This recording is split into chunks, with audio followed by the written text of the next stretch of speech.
YouTube family, मैं हूँ doctor Bhavni और आज का जो वीडियो है मेरी सारी फीमेल फ्रेंड्स के लिए है। हमने आजकल बहुत कॉमनली सुना होगा पीसीओडी या PCOS, every other female is suffering from it. आज के वीडियो में मैं कुछ ऐसे आसनास बताऊंगी जो हेल्प करेंगे मैनेजमेंट में पीसीओडी या पीसीओएस की। लेकिन उसके लिए पहले एक बार ब्रीफ में जान लेते हैं पीसीओडी या पीसीओएस होता क्या है। और वो जानने के लिए पहले फटाफट से मैं आपको एक क्विक आइडिया दे देती हूँ ऑफ फीमेल जेनाइटल ऑर्गन्स कैसे प्लेस्ड होते हैं हमारी बॉडी में। तो फीमेल जेनाइटल ऑर्गन्स में हमारी ओवरीज होती है जो कि एक बायलेटरल ऑर्गन है which is connected to the fallopian tubes and which in turn connects to the uterus and then we have cervix so forth and so on. तो जो हमारे बायलेटरल ऑर्गन ओवरीज हैं, अगर उनमें सिस्ट्स प्रोड्यूस हो जाए किसी भी रीजन की वजह से, उसे हम कहते हैं पॉलिसिस्टिक ओवेरियन डिजीज यानी पीसीओडी।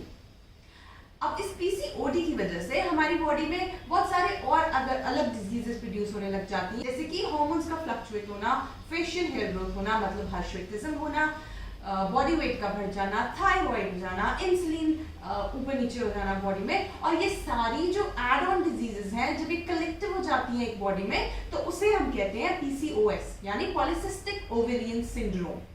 अब ये पॉलिसिस्टिक ओवेरियन सिंड्रोम या पॉलिसिस्टिक ओवेरियन डिजीज जो है, ये एक लाइफस्टाइल डिसऑर्डर है।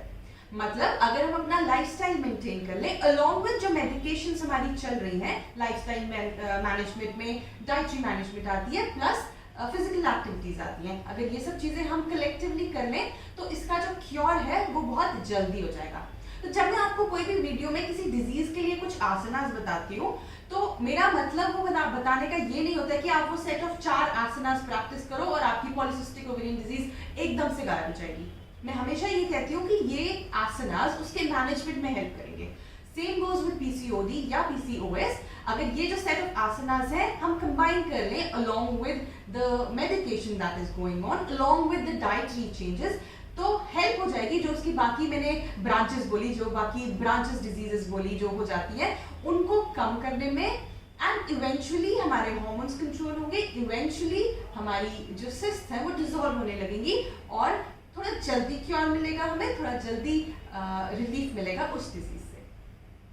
अब एक बार मैं आपको इसका how does polycystic ovarian disease work in our body ये भी एक बार क्विकली समझा देती हूँ।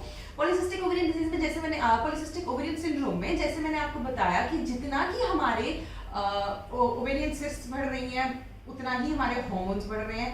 हार्मोन्स जितना फ्लक्चुएट हो रहे हैं उतना ही ज्यादा वेट गेन हो रहा है। अब ये ना एक विशियस साइकिल बन जाता है, जितना ज्यादा आपका वेट है उतना हार्मोन्स फ्लक्चुएट होंगे, जितना हार्मोन्स फ्लक्चुएट होंगे उतना वेट गेन होगा, और जितना ये दोनों फ्लक्चुएट होंगे उतना ही सीरियस सिम्टम्स आपकी बॉडी में आएंगे which are related to ovarian PCOD, जिसमें कि मेंस्ट्रुअल डिस्टर्बेंसेस, बहुत ज्यादा फ्लो होना या मेंसेस होना ही नहीं फॉर कलेक्टिवली 2 or 3 months, वो भी एक सबसे मेजर सिम्टम है। आपको ये भी बता देती हूँ कि पॉलिसिस्टिक ओवेरियन सिंड्रोम या पॉलिसिस्टिक ओवेरियन डिजीज हमारी बॉडी में किस तरह मैनिफेस्ट करता है खुद को। ओवरीज में सिस्ट्स हो गई जिसकी वजह से हार्मोन्स फ्लक्चुएट हो गए, जिसकी वजह से वेट गेन हो गया।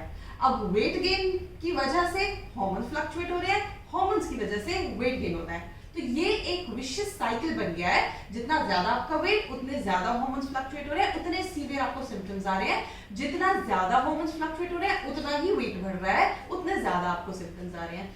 तो हमें बेसिकली सबसे पहले वर्क करना है हमारे वेट पे। अगर हम अपना वेट मैनेज कर लेंगे, हमारे हार्मोन्स कंट्रोल में आ जाएंगे, तो सीवियरिटी ऑफ द सिम्टम्स जो है वो थोड़ा कम हो जाएगी। वेट मैनेजमेंट के लिए हम लोग डाइटरी मैनेजमेंट बहुत ज्यादा इंपॉर्टेंट रहती है पीसीओडी या पीसीओएस में, प्लस फिजिकल एक्टिविटीज। अभी जो फिजिकल एक्टिविटीज वाला स्फीयर है ये मैं कवर कर रही हूँ आज के आसनास से। स्टार्ट करते हैं कुछ ऐसे आसनास जो आपको हेल्पफुल होंगे while you struggling with PCOD या पीसीओएस। तो सबसे पहला जो आसना मैं बताऊंगी दैट इज बद्धकोण आसना या the butterfly pose.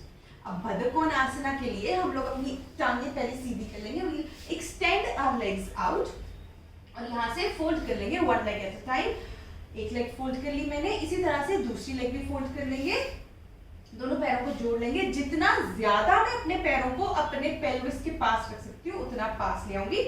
It completely depends कि आपकी बॉडी कितना कंफर्टेबल है, जहां पे कंफर्टेबल है उतना ही हम पास लाएंगे। अगर फॉर एग्जांपल मैं यहाँ पे कंफर्टेबल हूँ तो मैं अपनी टांगों को पैरों को टच करके यहाँ पे रख लूंगी। If I am not comfortable यहाँ पे, यहाँ मेरा मैक्सिमम है, यहाँ पे मैं कंफर्टेबल हूँ तो मैं इनको यहाँ पे upon your comfort level, we'll bring our legs closer to our pelvis.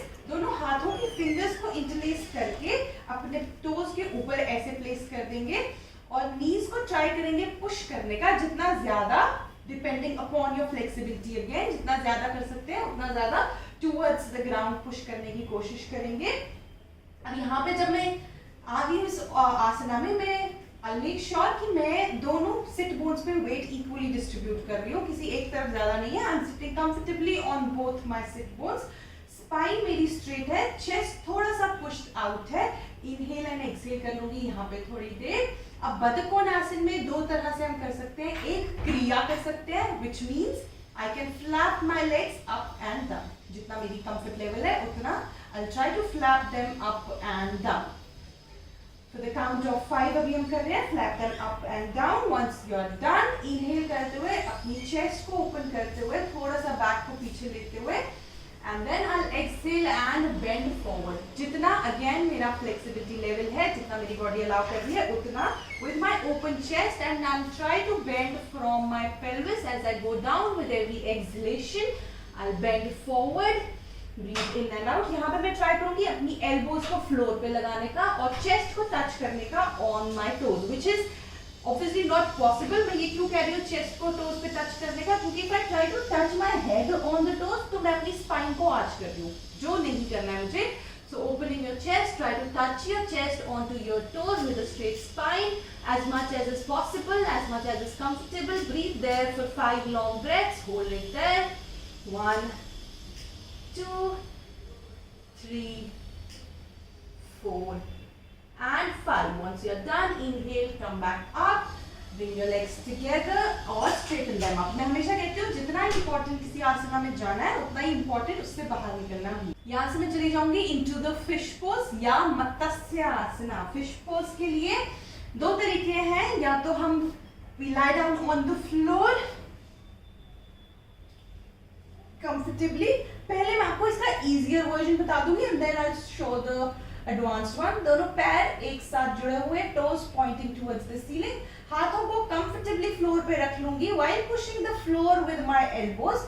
मैं अपनी chest को ऊपर उठा लूंगी and I'll try to place the crown of my head on the floor. Inhale, open your chest, place the crown on the floor, elbows together on the floor, toes pointed towards the ceiling. This is Matsyasana or the fish pose. Hold it for 5 long breaths and very slowly release it down and rest. इसका advanced के लिए I raise my legs up, इनको fold कर लूंगी अपनी legs को. If I can, like this, lock them together. दोनों हाथों को फिर से फ्लोर पे ले जाएंगे. इनहेल करते हुए सिमिलर वे में चेस्ट को उठाते हुए हेड को फ्लोर पे लगा लेंगे और टांगों को भी फ्लोर की तरफ ले जाएंगे. All of this is happening at the same time. Crown on the floor. Now once your legs are on the floor and you think you're comfortable, हम try करेंगे अपने great toes को पकड़ने की, elbows को floor पे towards the body रखने की. Breathe in and out. Try to push your legs as much as on the floor. Breathe in and out for the count of 5. Very slowly release. पहले सब नीचे ले आएंगे and then we open up our legs and straighten your legs. Next we do Bhujangasana या फिर the cobra pose. Cobra pose के लिए हम लेट जाएंगे flat on our abdomen. पैर साथ में जुड़े हुए हैं मेरे. हाथों को ले जाके मैं chest के पास रख लूंगी. Inhale करते हुए I'll scoop up to my navel like this. Elbows towards the body. I'll try. Even if we can't, we'll just try to bring the elbows to the body. Shoulders dropped away from the ears. Gaze forward. Look forward. Make sure your feet and elbows are together because cobra has no limbs. From there, we'll hold it for 5 long breaths. Exhale करते हुए we lie down flat. Next is Dhanurasana या फिर the bow pose. Bow pose के भी हम पेट के बल late जाएंगे. We lie down flat on our abdomen once again. और यहाँ से अपने पैरों को फोल्ड कर लूंगी, हिप्स के पास ले आएंगे अपने पैरों को, दोनों हाथों को ले जाते हुए I'll catch hold of my ankles.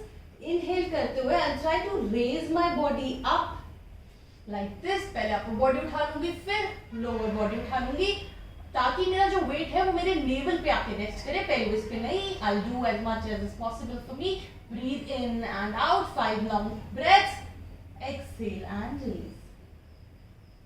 Next is the bridge pose या फिर सेतु बंधासना। सेतु बंधासना के लिए हम लेट जाएंगे अपनी कमर के बल onto the floor.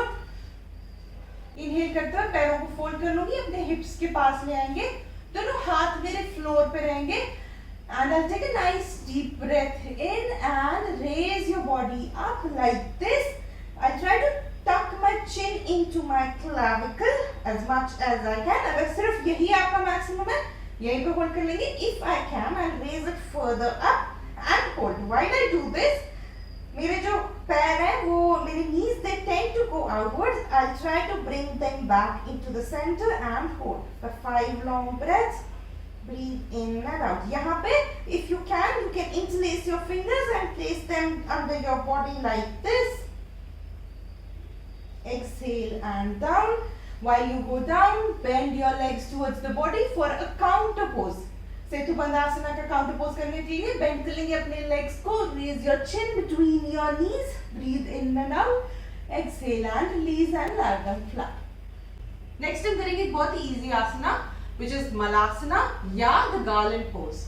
अब garland pose या मलासना जो है हमारे इंडियन ट्रेडिशन में बहुत ही डीप रूटेड आसना है. हम उसके लिए क्या करेंगे, दोनों पैरों की बना के बैठ जाएंगे, which is the squat position.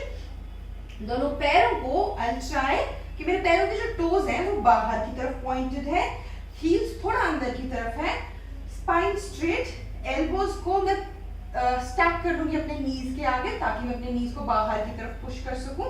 हाथों को नमस्ते में ले आएंगे, spine straight, gaze forward. This is garland pose. इसको एक बार अच्छे से साइड से देख लो. Garland pose, spine straight, hands between your knees, pushing your knees outwards, chest open. Breathe in and out. We'll again hold this for 5 breaths, and as we are done, we sit down back into any meditative asanas. और इस पूरे session को हम and करेंगे एक शांति मंत्र से और थोड़ा सा ब्रेथ वर्क से.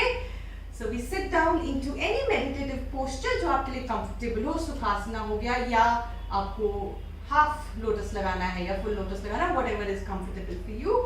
Sit down straight, spine straight, shoulders roll back. दोनों हाथों को अपने नीज पे रख लेंगे इस तरह से, open towards the ceiling. आंखों को gently बंद कर लेंगे, एक गहरी लंबी सांस अंदर ले लेंगे. Inhale, पूरे लंग्स को फिल करते हुए. Exhale and release. यहाँ से दोनों हाथों को चेस्ट के सामने ले आएंगे. We join our hands in front of our chest. Take a nice deep breath in.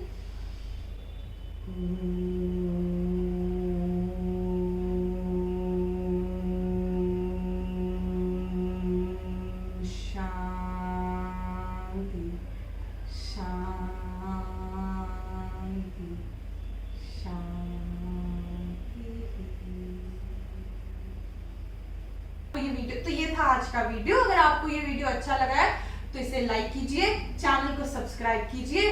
That will help boost my confidence. और इसे शेयर कीजिए अपने फ्रेंड्स के साथ. Thanks for watching.